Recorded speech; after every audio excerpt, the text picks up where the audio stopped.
and in this episode we'll be looking at how a real outdoorsman shaves in the woods. Where the river meets the sea, I'll be waiting for the day when you come back to me. I'll be waiting.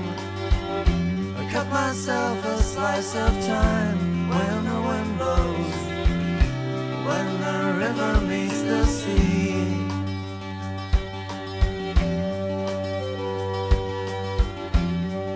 A video about bushcraft skills is probably the last place you'd expect to find information about men's grooming and shaving. After all, the majority of male bushcraft enthusiasts have beards, and quite a few of the female ones too, but the use of a cutthroat razor is definitely one of the most advanced uses of a sharp blade. If you can use this to shave effectively, then you really can consider yourself to be the master of a blade. Now, the important thing when we're using a Japanese waterstone is to soak it in water long enough so that the stone has actually absorbed all the moisture it can. Now, this water acts as a lubricant and it allows the blade to slide over the surface so that it doesn't jar and it doesn't get any nicks and damage to the blade. Now, this is the method that we use to hone the blade, so it's the first step in the sharpening process. Now, without applying much downward pressure at all, just enough to hold it in place, slide the blade forwards and off, and then reverse it, so go the other way, sliding down the hone and off the edge, really applying very little downward pressure because we really want this to slide along the surface without any snagging. And this is far more important even than the edge that we have on our survival knives or our bushcraft knives, because we need this edge to be so perfect in order for it to shave effectively that we really can't afford any damage or any blunt spots on this blade. Now, before we can even start shaving, the first thing we need to do is wash with hot water and soap.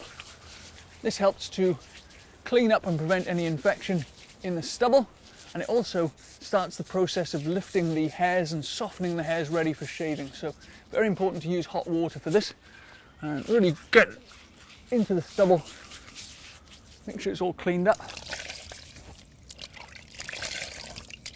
Now, the grooming products, you can spend a fortune on this stuff. You've got creams and potions and aftershave and lotions and all sorts of things, but essentially all you really need is a brush, which you use to gain a lather. Now, traditionally these are always badger hair brushes. Badger hair is the best texture brush. It helps to lift the hairs, gets the foam right underneath the stubble, so it rises each hair up and allows it to be cut much more easily. So a badger hair brush is a very, very useful thing. So make sure you cover the entire beard area, because anywhere that doesn't have shaving foam on it will act as a stopper and the blade will actually snag and it won't run smoothly. Now, the important thing when we're using the strop is to get it in a position so that we can pull it firmly in order to maintain a flat surface here, because if this is allowed to bow, it just rounds off the edge of the blade, so that's no good at all. Now, what we do first of all, place the spine of the blade on the strop, tilt it as we did with the hone, and then pull back. So you're always maintaining the same angle. Now, I know it looks very impressive when you see it in the films and they do this really fast, but there's not much to be gained. If you do it slowly and more precisely, you'll get a much finer edge. And as I described, what we're aiming to do here is to realign the burrs at the edge of the blade, and that will allow the edge to cut the hairs with no resistance at all.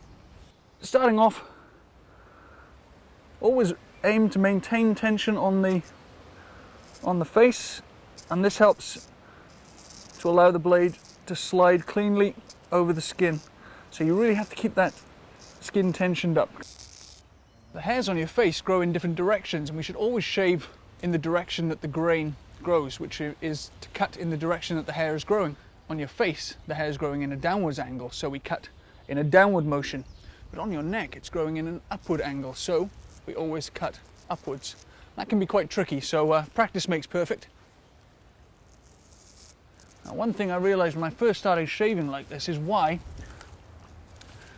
people always used to grow moustaches, because the moustache area is probably the most difficult bit to do. And you really need to keep the angle of the blade very steep, so to get into here you're at about an 80-degree angle just under the nose. And then just finish off by just taking off any piece of stubble that you made. And that's definitely the closest shave in the woods.